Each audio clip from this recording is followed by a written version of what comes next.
माना कि अंधेरा घना है लेकिन दिया जलाना कहाँ मना है। आपको बता दें कि इमरान प्रतापगढ़ी कहीं ना कहीं अपने शब्दों के माध्यम से दिया जलाते रहते हैं। नमस्कार, आपके साथ मैं हूं ऋतिक सविता। स्वागत है आपका SPN9 न्यूज में। दर्शकों, आपको बता दें कि इमरान प्रतापगढ़ी, जी हां, इमरान प्रतापगढ़ी कटाक्ष करने के लिए जाने जाते हैं। मुसलमानों के मसीहा उनको कहा जाता है और साथ में चाहे मुस्लिम हो, हिंदू हो, किसी भी धर्म का वो सम्मान करना जानते हैं और देश के प्रधानमंत्री को हकीकत से रूबरू करवाना भी जानते हैं।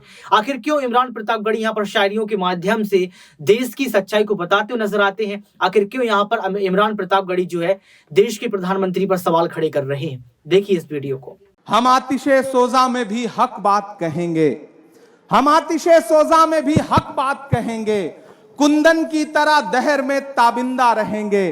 तारीख बताती है कि हर दौरे सितम में हम जिंदा थे, हम जिंदा हैं, हम जिंदा रहेंगे। जिस जिंदा दिली के लिए मुंबई जानी पहचानी जाती है, वो जिंदा दिली मुंबई में नजर आनी चाहिए, जिसके लिए हम लोग दूर से हमेशा ये सोचते हैं कि मुंबई एक जिंदा लोगों का शहर है, जिंदा दिल लोगों का शहर है। मेरे भाई, आज हम 138वां स्थापना दिवस मना रहे हैं और एक ऐसे मुश्किल दौर में स्थापना दिवस हम मना रहे हैं जब देश तमाम दुश्वारियों से घिरा हुआ है। दिल्ली की गद्दी पर बैठा हुआ हाकिम यह सोचता है कि देश जैसे वो चाहेगा उस तरह से चलेगा, देश उसकी मर्जी से चलेगा, जैसा वो आदेश कर देगा देश वैसे चलेगा। लेकिन एक तरफ अखिल भारतीय राष्ट्रीय कांग्रेस के वो लोग खड़े हैं जो ये कहते हैं कि नहीं, देश किसी तानाशाह की मर्जी से नहीं चलेगा, बल्कि देश डॉक्टर बाबा साहब भीमराव अंबेडकर के लिखे हुए संविधान से चलेगा, देश महात्मा गांधी के उसूलों से चलेगा, देश पंडित जवाहरलाल नेहरू के विचारों से चलेगा, देश मौलाना आजाद के ख्वाबों से चलेगा, देश उन तमाम स्वतंत्रता आंदोलन में अपनी कुर्बानियां देने वाले बुजुर्गों की सच्ची आत्माओं की जो ख्वाहिशें थी उससे चलेगा। मैं आपके बीच में खड़ा हूं। हम सब आज दिल्ली से आपके बीच इसलिए आए, दिल्ली में स्थापना दिवस का एक बड़ा कार्यक्रम था, लेकिन मुंबई कांग्रेस ने आज जो कोशिश की है, मैं उसके लिए मुंबई कांग्रेस को बधाई देता हूं कि आप एयरपोर्ट पर उतरिए और यहां तक आइए तो चारों तरफ सिर्फ और सिर्फ कांग्रेस के लहराते हुए झंडे हैं, पोस्टर है, बैनर है, जो यह बताता है कि कांग्रेस मुक्त भारत का सपना देखने वालों, यह सपना आपकी आंखों में हमेशा धरा का धरा रह जाएगा। 137 साल पहले भी कांग्रेस थी और आने वाले 137 साल बाद भी कांग्रेस रहेगी। जो ये सपना देखते हैं कि देश कांग्रेस मुक्त हो जाएगा, वो आज आए मुंबई की सड़कों पर निकले तो उन्हें समझ में आएगा कि कांग्रेस के झंडे का जो रंग है वो चारों तरफ फजाओं में घुला हुआ है।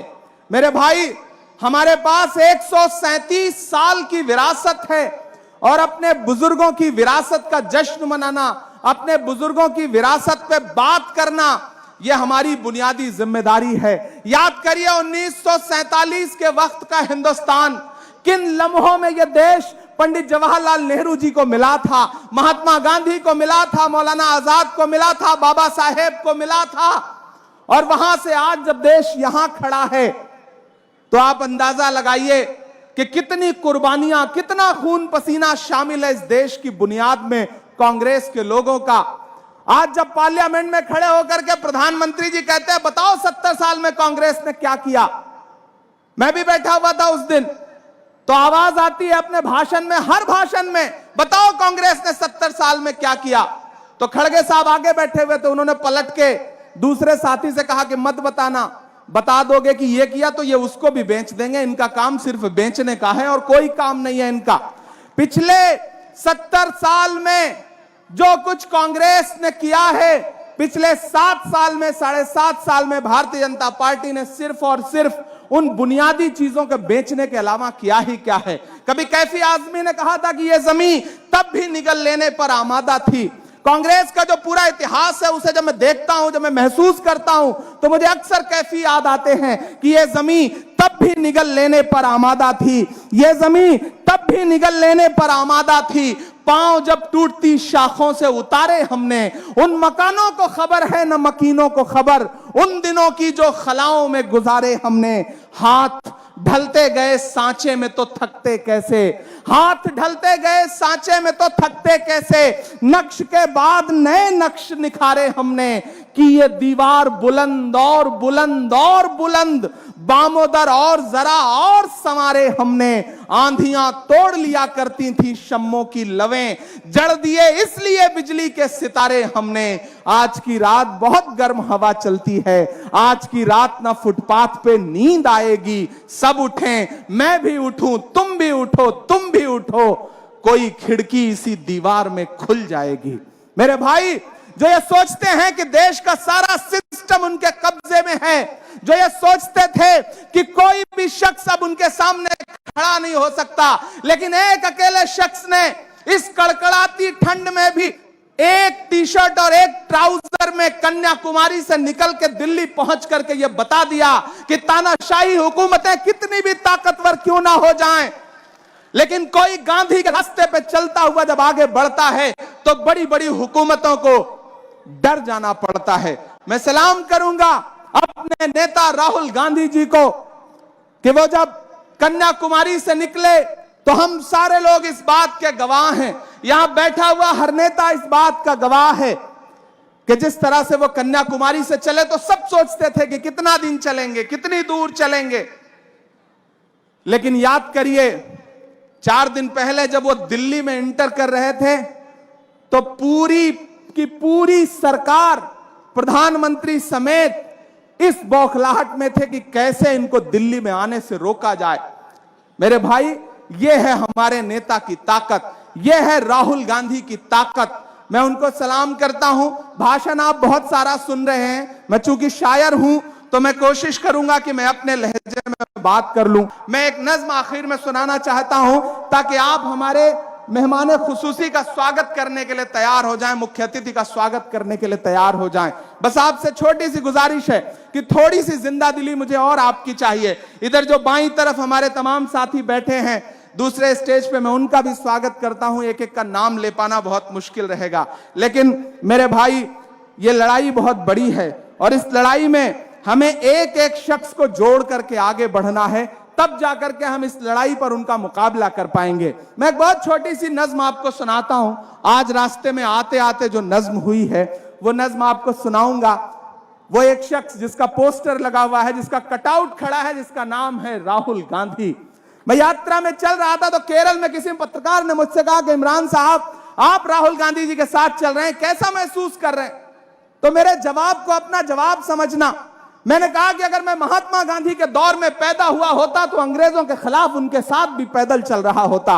मेरी खुशनसीबी है कि मैं इस दौर के गांधी के साथ पैदा हुआ हूं, मैं राहुल गांधी के साथ पैदा हुआ हूं, तो नए अंग्रेजों के खिलाफ उनके साथ कदम से कदम मिलाकर के पैदल चल रहा हूं, देश को जोड़ने के लिए अपने पांव के छालों की परवाह किए बगैर मैं चल रहा हूं। तो मैं आपको एक नज्म सुनाता हूं। यहां नगमा जी बैठी हुई हैं, हमारे माइनॉरिटी डिपार्टमेंट के स्टेट चेयरमैन हाजी बब्बू साहब बैठे हैं, प्रभारी अहमद साहब बैठे हुए हैं। मैं सबको जोड़ करके एक नज्म आपको सुनाता हूं।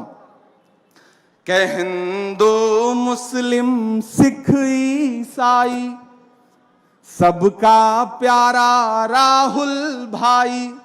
मुझे लगना चाहिए कि मैं मुंबई में खड़ा हूं और आप उसी जिंदा दिली के साथ सुन भी रहे हैं, इधर से लेकर के वहां तक, पीछे तक। कि हिंदू मुस्लिम सिख ईसाई सबका प्यारा राहुल भाई, जो इंसानों को इंसानों से जोड़ रहा है पुल की तरह। जो समाज टूटा है, जो बंटा हुआ है, ये जो कोशिश है, ये जो नारा है कि नफरत छोड़ो भारत जोड़ो, उसे मैं नज्म में पिरोने की कोशिश करता हूं। कि हिंदू मुस्लिम सिख ईसाई सबका प्यारा राहुल भाई, इंसानों को जो इंसानों से जोड़ रहा है पुल की तरह। अपनी धुन में हंसता गाता, अपनी धुन में हंसता गाता, जो निकला है बुलबुल की तरह, जो निकला है बुलबुल की तरह। आने वाली सदियों में कोई अब होगा ना कोई राहुल की तरह। इंसानों को इंसानों से जो जोड़ रहा है पुल की तरह, आने वाली सदियों में कोई अब होगा नहीं राहुल की तरह। हिंदू मुस्लिम सिख ईसाई सबका प्यारा राहुल भाई, के नफरत के सभी तूफानों का रुख पीछे मोड़ते जाएंगे। हम भारत जोड़ने निकले हैं, हम भारत जोड़ते जाएंगे। नफरत के सभी तूफानों का रुख पीछे मोड़ते जाएंगे। पहला बंद पढ़ता हूं इस नज्म का, कि चाहे गोरे हैं या काले हैं, सीनों में दर्द संभाले हैं, पैरों में भले ही छाले हैं, पर हम नहीं रुकने वाले हैं।